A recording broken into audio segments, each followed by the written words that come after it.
আসসালামু আলাইকুম সবাইকে আবারো স্বাগতম জানাচ্ছি শর্ট ট্রিক সলিউশনে।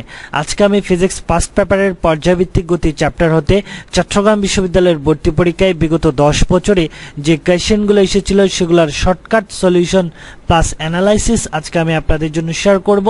আর যারা সকল বিশ্ববিদ্যালয়ের বিগত 10 বছরের ভর্তি পরীক্ষার প্রশ্ন ব্যাংকের সমাধান চ্যাপ্টার ওয়াইজ পেতে চাও তারা অবশ্যই আমাদের চ্যানেলের প্লেলিস্ট ভিজিট করবেন, কারণ আমাদের চ্যানেলের প্লেলিস্টটা চ্যাপ্টার ওয়াইজ অনেক সুন্দর করে সাজানো আছে, যেটা আপনার ভর্তি পরীক্ষার প্রস্তুতিকে আরো এক ধাপ এগিয়ে নিতে সাহায্য করবে। চলুন তাহলে শুরু করি। Let's solve the first question. কোয়েশ্চেনটা দেখেন, একটি সরল দোলকের দোলনকাল টি, দোলকটিকে উপর দিকে g/3 সমতরণে উঠতে থাকা লিফটের ভিতর নেওয়া দোলনকাল কত হবে? এই কোয়েশ্চেনটা চট্টগ্রাম বিশ্ববিদ্যালয়ে 12-13 অ্যাডমিশন টেস্টে এসেছিল। তো লিফট উপরে ওঠা এবং নিচে নামা এই টাইপের কোয়েশ্চেনগুলো সলভ করার জন্য একটা শর্টকাট সূত্র আছে, যে শর্টকাট সূত্রটা যদি আপনি একটু বুঝেন তাহলে আপনি ইজিলি এই টাইপের কোয়েশ্চেনগুলো সলভ করতে পারবেন। লিফট উপরে ওঠা বা নিচে নামার ক্ষেত্রে শর্টকাট সূত্রটা হচ্ছে এরকম, মনে রাখবেন t = 2π √L/GE/F। এখানে আমরা যে নরমাল t = 2π √L/G জানি, বাট যখন লিফটের ক্ষেত্রে আসবে তখন সেই ক্ষেত্রে হচ্ছে GE/F। এখন এই GE/F এর মানটা দুইটা রুলস আছে, দুইটা নিয়ম আছে। যখন লিফটটা উপরে উঠবে সেই ক্ষেত্রে এই GE/F এর মান হচ্ছে G+A, অর্থাৎ নরমাল অভিকর্ষজ ত্বরণ প্লাস হচ্ছে যত ত্বরণে লিফটটা উপরে উঠছে বা নামছে সেটা হচ্ছে A। এটা হচ্ছে নরমাল অভিকর্ষজ ত্বরণ, একটু বোঝার চেষ্টা করবেন। আর এটা কত ত্বরণে লিফটটা উপরে উঠছে বা নামছে সেটা বোঝায়। এটা হচ্ছে কি, যখন লিফট উপরে উঠে সেক্ষেত্রে দুইটাই যোগ হবে, নরমাল অভিকর্ষজ ত্বরণ প্লাস কত ত্বরণে লিফট উপরে উঠছে সেটা যোগ হবে। আর যখন লিফটটা নিচে নামবে সেক্ষেত্রে এই GE/F এর মান হচ্ছে G-A, অর্থাৎ নরমাল যেটা অভিকর্ষজ ত্বরণ আছে সেই ক্ষেত্রে এই এটা হচ্ছে কত ত্বরণে লিফটটা নিচে নামছে সেটা আপনি মাইনাস করবেন যখন লিফটটা নিচে নামবে। আশা করি আপনি সূত্রটা বুঝতে পেরেছেন। আমরা যখন কোয়েশ্চেন সলভ করব তাহলে আপনি আরো জিনিসটা আরো ক্লিয়ার হবেন। যেমন আমার যে কোয়েশ্চেনটা দেওয়া আছে সেই কোয়েশ্চেনটা একটু দেখেন। এই যে সরল দোলকটা, এই যে লিফটটা এই যে g/3 সমতরণে উপরে উঠছে, কত ত্বরণে? g/3 সমতরণে উঠতে থাকা লিফট, তার মানে এখানে এর মানটা হচ্ছে কি বলেন তো, g/3 সমতরণে। এই যে এর মানটা কি বলেন তো, g/3 সমতরণে। তো আমরা যখন লিফট উপরে উঠছে তাহলে লিফট উপরে ওঠার ক্ষেত্রে আমরা সূত্রটা কি বলেন তো, তাহলে এমনি নরমাল সূত্র হচ্ছে t = 2π √L/GE/F। আর যখন লিফটটা উপরে উঠছে বলছে আমার কোয়েশ্চেনে, তাহলে এই GE/F এর মানটা কি হবে বলেন তো, নরমাল অভিকর্ষজ ত্বরণ প্লাস কত ত্বরণে লিফটটা উপরে উঠছে। তাহলে আমরা কোয়েশ্চেনে পেলাম যে এই যে কত ত্বরণে উঠছে, g/3 সমতরণে। তাহলে এই মানটা এখানে বসান, G+, এর মান হচ্ছে g/3। আপনি যখন যোগ করবেন তখন পাবেন হচ্ছে 4g/3। তার মানে আপনি এই GE/F এর মানটা পেলেন কত, 4g/3। এই মানটা এখন আপনি এই যে ইকুয়েশনে বসান। এটাকে টি প্রাইম দিয়ে প্রকাশ করতেছি আমি, t = 2π √L/, এই GE/F এর মান কত, 4g/3। এখন জাস্ট আপনি কাজটা করবেন নরমাল নিয়মে।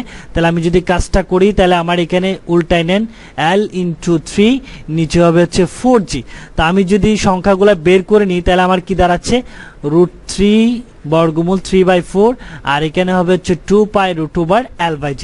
আর এটা যদি কাজ করেন তাহলে আপনার হবে √3/2, আর এটা হচ্ছে 2π √L/G। আর এই যে 2π √L/G এটা হচ্ছে নরমাল আপনার কি দোলনকাল, এই যে টি।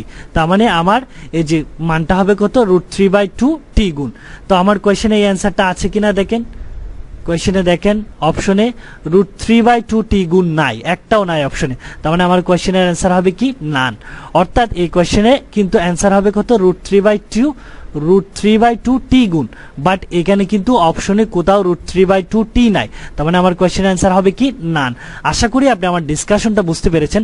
আমি আপনাকে যে জিনিসটা বোঝাতে চাচ্ছি, যখন লিফট উপরে উঠবে বা নিচে নামবে এই টাইপের কোয়েশ্চেনগুলো আসবে তখন আপনি জাস্ট এই শর্টকাট সূত্রটা একটু মাথায় নিয়ে আসবেন। শর্টকাট সূত্রটা মাথায় নিয়ে আসবেন তাহলে আপনি ইজিলি এই টাইপের কোয়েশ্চেনগুলো সলভ করতে পারবেন। এখানে মনে রাখবেন যখন লিফট উপরে উঠবে সেই ক্ষেত্রে যোগ হবে নরমাল অভিকর্ষজ ত্বরণ এবং কত ত্বরণে লিফটটা উপরে উঠছে, এই দুটা কি হবে, যোগ হবে, অর্থাৎ জি প্লাস এ হবে। আর যখন লিফট নিচে নামবে সেটা হচ্ছে নরমাল অভিকর্ষীয় ত্বরণ থেকে যত ত্বরণে নিচে নামছে সেটা কি করবেন, বিয়োগ দিবেন। তাহলে আপনি ইজিলি এই টাইপের কোয়েশ্চেনগুলো সলভ করতে পারবেন। ওকে, নেক্সট আরেকটা কোয়েশ্চেন সলভ করব আমরা। কোয়েশ্চেনটা দেখেন, একটি সরল দোলকের বিস্তার দ্বিগুণ করলে এর দোলনকালের অবস্থা কি হবে। একটা সরল দোলকের যদি বিস্তার দ্বিগুণ করা হয় এর দোলনকালের অবস্থা কি হবে, এই টাইপের কোয়েশ্চেনগুলো সলভ করার জন্য আপনাকে সরল দোলকের যে বেসিক লটা আছে এটার একটু অ্যানালাইসিস বুঝতে হবে। আমরা যে সরল দোলকের বেসিক লটা জানি সেটা দেখেন, টি সমান 2π√L/g। এখানে আমরা কিছু সম্পর্ক পাই, দুইটা পয়েন্ট পাই, দুইটা গুরুত্বপূর্ণ পয়েন্ট পাই। এখানে যদি আপনি দোলনকাল টি এবং কার্যকরী দৈর্ঘ্যের সম্পর্ক বিবেচনা করেন তাহলে আপনার সম্পর্কটা হচ্ছে টি প্রপোর্শনাল √L। দেখেন আপনি ইকুয়েশনটা দেখলে কিন্তু বুঝতে পারবেন যে টি প্রপোর্শনাল কত, √L। এখানে টি প্রপোর্শনাল √L এই জিনিসটা দিয়ে কি বোঝাচ্ছে, অর্থাৎ দোলনকালটা কার্যকরী দৈর্ঘ্যের বর্গমূলের কি সমানুপাতিক। দেখেন দোলনকালটা এই যে টিটা কার্যকরী দৈর্ঘ্যের বর্গমূলের কি সমানুপাতিক। আবার যখন আপনি এই যে এই টি এবং অভিকর্ষজ ত্বরণ জিটা কল্পনা করবেন তখন সম্পর্কটা দাঁড়াবে হচ্ছে টি প্রপোর্শনাল 1/√g, অর্থাৎ এই দোলনকালটা অভিকর্ষজ ত্বরণের বর্গমূলের কি ব্যস্তানুপাতিক। অর্থাৎ আমরা মেন এই যে সূত্র থেকে দুইটা জিনিস পাই, একটা হচ্ছে এই যে দোলনকাল টিটা দুইটা জিনিসের উপর ডিপেন্ড করতেছে, একটা হচ্ছে এই যে কার্যকরী দৈর্ঘ্য এল এর উপর, আরেকটা হচ্ছে এই যে অভিকর্ষজ ত্বরণ, এবং কি রকম ডিপেন্ড করতেছে সেটাও কিন্তু আমরা ইকুয়েশন থেকে বুঝতে পারতেছি। এই যে দোলনকালটা একটা হচ্ছে কার্যকরী দৈর্ঘ্যের বর্গমূলের সমানুপাতিক, আরটা হচ্ছে দোলনকালটা অভিকর্ষজ ত্বরণের বর্গমূলের ব্যস্তানুপাতিক। অর্থাৎ আমরা দেখলাম যে দোলনকালটা দুইটা জিনিসের উপর ডিপেন্ড করে, একটা হচ্ছে এই যে এল কার্যকরী দৈর্ঘ্য, আর একটা হচ্ছে অভিকর্ষজ ত্বরণ জি। উপরোক্ত সমীকরণে কিন্তু আমরা বর এম ও দোলনের বিস্তার এ অনুপস্থিত। আমাদের যে দোলনকালের সূত্রটা আছে, বেসিক যে সূত্রটা, সেখানে কিন্তু বর এমও নাই এবং বিস্তার এও নাই। তাহলে যেহেতু ইকুয়েশনেই এরা অনুপস্থিত, তার মানে দোলনকাল টিটা বিস্তারের উপর নির্ভর করবে না, দোলনকাল টিটা বরের উপরে কি করবে না, নির্ভর করবে না। আশা করি আপনি আমার ডিসকাশনটা বুঝতে পেরেছেন। এই জিনিসটাই আমি আপনাকে বুঝাতে চাচ্ছি, অর্থাৎ দোলনকালটা কয়টা জিনিসের উপর ডিপেন্ড করে, দোলনকালটা মূলত দুইটা জিনিসের উপর ডিপেন্ড করে, এল এবং জি এর উপর। তো আমার যে কোয়েশ্চেনে করা হয়েছে যে একটা সরল দোলকের বিস্তার দ্বিগুণ করা হয়েছে, অর্থাৎ এর মানটা বিস্তারটা দ্বিগুণ করছে, তাহলে এর কি দোলনকালের কোনো পরিবর্তন হবে? কারণ দোলনকালের কোনো পরিবর্তনই হবে না, কারণ আমাদের যে দোলনকালের সূত্র সেটাতে কিন্তু বিস্তার এটা অনুপস্থিত। তো বিস্তার এ অনুপস্থিত মানে দোলনকাল বিস্তারের উপর কি করে না, নির্ভর করে না। তো আপনি বিস্তার যত গুণ করেন না কেন দোলনকালের কোনো পরিবর্তন হবে না। দ্যাটস ওয়াই আমার এই কোয়েশ্চেনের অ্যান্সার হবে কি, অপরিবর্তিত থাকবে। আশা করি আপনি আমার ডিসকাশনটা বুঝতে পেরেছেন। ওকে, নেক্সট আরেকটা কোয়েশ্চেন সলভ করব আমরা। কোয়েশ্চেনটা দেখেন, সরল চন্দিত গতিসম্পন্ন কণার গতিপথের সাম্য অবস্থানে, সরল চন্দিত গতিসম্পন্ন কণার গতিপথের সাম্য অবস্থানে আমাকে চারটা অপশন দেওয়া আছে, চারটা সম্পর্কে দেওয়া আছে। ব্যাগ সর্বাধিক হলে কি সরণ সর্বনিম্ন হয় সাম্য অবস্থানে, আর ব্যাগ সর্বনিম্ন হলে কি সরণ সর্বনিম্ন হয়, ব্যাগ সর্বনিম্ন হলে কি সরণ সর্বাধিক হয়, ব্যাগ সর্বনিম্ন হলে কি ত্বরণ সর্বনিম্ন হয়। তো এইখানে আপনি কোয়েশ্চেন দেখেই বুঝতে পেরেছেন যে অপশনগুলো দেওয়া আছে সেগুলো হচ্ছে মূলত ব্যাগের সাথে সরণের সম্পর্কটা কিরকম, কোন অবস্থানে, গতিপথের সাম্য অবস্থানে। তো এই টাইপের কোয়েশ্চেনটা সলভ করার জন্য আপনাকে সিম্পল কিছু বেসিক জিনিস জানতে হবে। আমরা যে ব্যাগের সূত্রটা জানি নরমাল, সেটা হচ্ছে B = ω√A² - x²। এখানে এক্সটা হচ্ছে মূলত কি সরণ, এখানে এক্সটা কি সরণ। তো আমাকে কোয়েশ্চেনে বলেছেন দেখেন সাম্য অবস্থানে, গতিপথের সাম্য অবস্থানে। তো আমরা জানি সাম্য অবস্থানের ক্ষেত্রে যে কোনো কণার গতিপথের সাম্য অবস্থানের ক্ষেত্রে এই সরণ এক্স এর মান কত হয়, 0 হয়। সরণ এক্স এর মান কত হয়, 0 হয়। জিনিসটা মাথায় রাখবেন যদি আপনার জানা না থাকে। সাম্য অবস্থানে এই সরণ এক্স এর মান কত হয়, 0 হয়। তা আপনি যদি এই ইকুয়েশনে এই সরণ এক্স এর মানটা 0 বসান, সেক্ষেত্রে আপনি বি এর মানটা পাবেন হচ্ছে ω/a। যেটাকে আমরা বলেছিলাম বি ম্যাক্স, অর্থাৎ ব্যাগ সর্বনিম্নের মানটা হচ্ছে কি ওমেগা এ। তো এই জিনিসটা দিয়ে আপনি কি বুঝতেছেন, যখন সরণ এক্স এর মানটা 0 হয়, সরণের মানটা যখন সর্বনিম্ন হয় 0 হয়, তখন ব্যাগের মানটা কি হয়, সর্বোচ্চ হয়, বি ম্যাক্সিমাম হয়। অর্থাৎ সম্পর্কটা হচ্ছে এরকম, ব্যাগের মান সর্বাধিক যখন সরণ হচ্ছে কি সর্বনিম্ন, অর্থাৎ সরণের মান যদি সর্বনিম্ন হয় ব্যাগের মান কি হয়, সর্বাধিক হয়। আশা করি আপনি আমার ডিসকাশনটা বুঝতে পেরেছেন, যেটা আপনি ইকুয়েশন দেখে বুঝতে পারবেন। যখন আপনি ইকুয়েশনে এক্স এর মান 0 বসাবেন তখন আপনি ব্যাগের মানটা ম্যাক্সিমাম পাচ্ছেন, তার মানে সম্পর্কটা হচ্ছে ব্যাগের মান সর্বাধিক যখন সরণ হচ্ছে কি সর্বনিম্ন। দ্যাটস ওয়াই আমার এই কোয়েশ্চেনের অ্যান্সার হবে কি ব্যাগের মান সর্বাধিক যখন হচ্ছে কি সরণ সর্বনিম্ন। এই যে এ অপশনটা, বি ব্যাগ সর্বাধিক সরণ কি সর্বনিম্ন। আশা করি আপনি আমার ডিসকাশনটা বুঝতে পেরেছেন। আপনাকে জাস্ট সিম্পলি এই বেসিক জিনিসটা একটু জানতে হবে। ওকে, নেক্সট আরেকটা কোয়েশ্চেন সলভ করব আমরা। কোয়েশ্চেনটা দেখেন, একটি সরল দোলকের দোলনকাল টি দোলকটির দৈর্ঘ্য দ্বিগুণ হলে পরিবর্তিত দোলনকাল কত হবে? এই কোয়েশ্চেনটা চট্টগ্রাম বিশ্ববিদ্যালয় 18-19 অ্যাডমিশন টেস্টে এসেছিল। আমাকে বলছে দোলকের যদি দৈর্ঘ্য দ্বিগুণ করা হয় তাহলে পরিবর্তিত দোলনকাল কত হবে। এগুলো হচ্ছে কিছু বেসিক কমন কোয়েশ্চেন।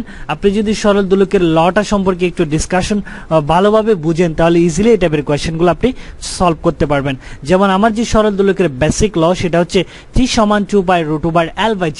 এখানে যদি আমি দোলনকাল টি এবং কার্যকরী দৈর্ঘ্যের সূত্রটা কম্পেয়ার করি তাহলে আমার লটা দাঁড়াবে হচ্ছে টি প্রপোর্শনাল √L।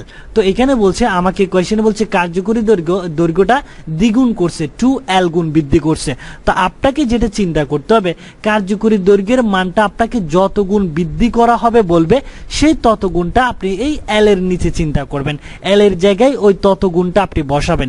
যেমন আমি যদি এখানে বসাই তাহলে L কার্যকরী দৈর্ঘ্য L এর মান কয় গুণ করছে, দ্বিগুণ। তাহলে L এর জায়গায় কত বসালাম, 2 বসালাম। তাহলে L এর জায়গায় 2 বসালে আমার মানটা দাঁড়াচ্ছে কত, √2। তার মানে আমার পরিবর্তিত দোলনকাল বৃদ্ধি পাবে হচ্ছে √2 গুণ। আশা করি আপনি আমার ডিসকাশনটা বুঝতে পেরেছেন।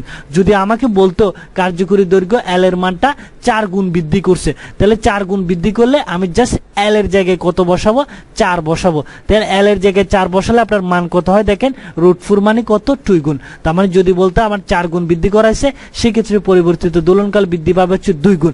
আর এখানে যখন কোয়েশ্চেনে বলছে দ্বিগুণ করছে, তখন সেক্ষেত্রে আমার পরিবর্তিত দোলনকাল বৃদ্ধি পাবে হচ্ছে √2 গুণ। অর্থাৎ আমি আপনাকে যে জিনিসটা বুঝাতে যাচ্ছি, আপনাকে কার্যকরী দৈর্ঘ্য Lটা যত গুণ বৃদ্ধি করা হবে বলবে, সেই L এর মানটা জাস্ট আপনি নিচে বসিয়ে কোন মানটা আসে দেখেন, সেই মানটাই হচ্ছে আপনার পরিবর্তিত দোলনকালের মান। আশা করি আপনি আমার ডিসকাশনটা বুঝতে পেরেছেন। দ্যাট মিন্স আমার এই কোয়েশ্চেনের অ্যান্সার কি হবে, L এর মান দ্বিগুণ করলে পরিবর্তিত দোলনকাল বৃদ্ধি পাবে হচ্ছে √2 গুণ। অর্থাৎ আমার কোয়েশ্চেন অ্যান্সার হবে বি, √2t। আশা করি আপনি আমার ডিসকাশনটা বুঝতে পেরেছেন।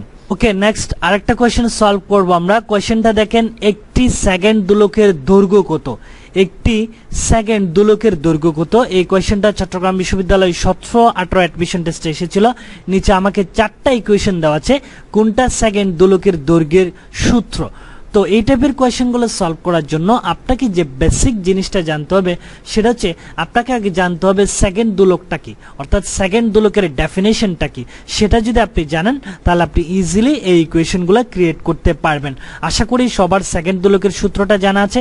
তারপর আমি কোয়েশ্চেনের সুবিধার্থে আপনাকে একবার বলে দিচ্ছি, সেকেন্ড দোলক হচ্ছে যেই সরল দোলকের দোলনকাল টি এর মানটা 2 সেকেন্ড, সেটাকে সেকেন্ড দোলক বলা হয়। অর্থাৎ ডেফিনিশন থেকে আমরা বুঝলাম যে সেকেন্ড দোলকের ক্ষেত্রে এই দোলনকাল টি এর মানটা হচ্ছে কয় সেকেন্ড, 2 সেকেন্ড। অর্থাৎ যে সরল দোলকের দোলনকাল 2 সেকেন্ড সেটাকে সেকেন্ড দোলক বলা হয়। তো ডেফিনিশন থেকে আমরা পাই সেকেন্ড দোলকের ক্ষেত্রে টি এর মানটা হচ্ছে কি 2 সেকেন্ড।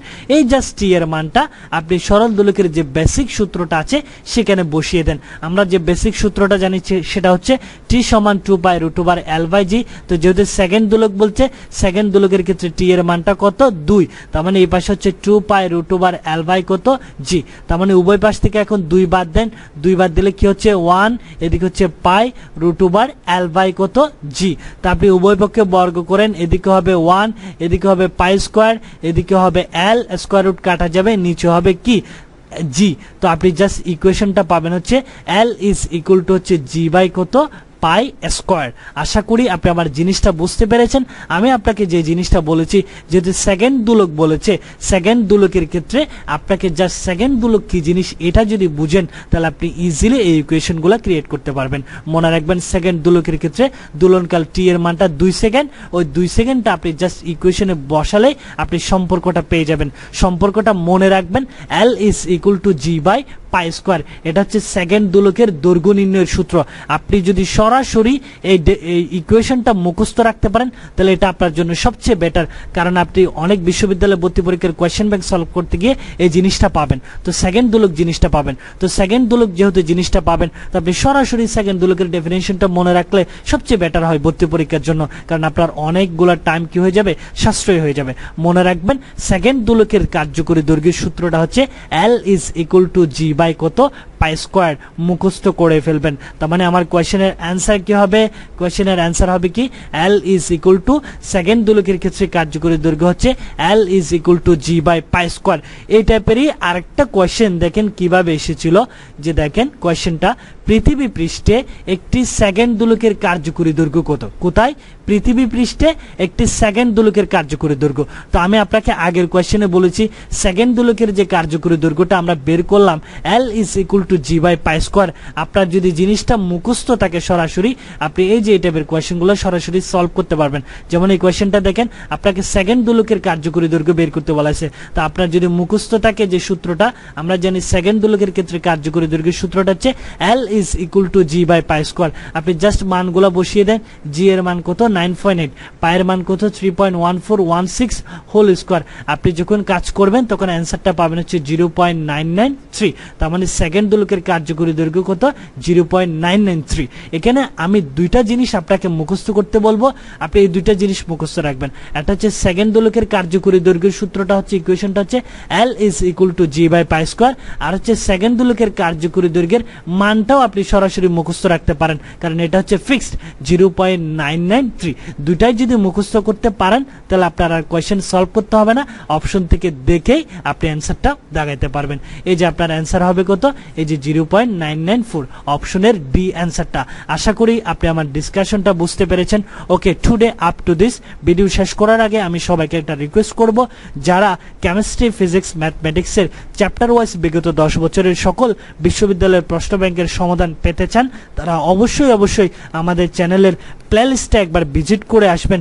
দেখবেন আমাদের প্লেলিস্টটা চ্যাপ্টার ওয়াইজ অনেক সুন্দর করে সাজানো আছে, যেটা আপনার ভর্তি পরীক্ষার প্রস্তুতিকে আরও এক ধাপ এগিয়ে নিতে সাহায্য করবে। Okay, thanks for watching the video.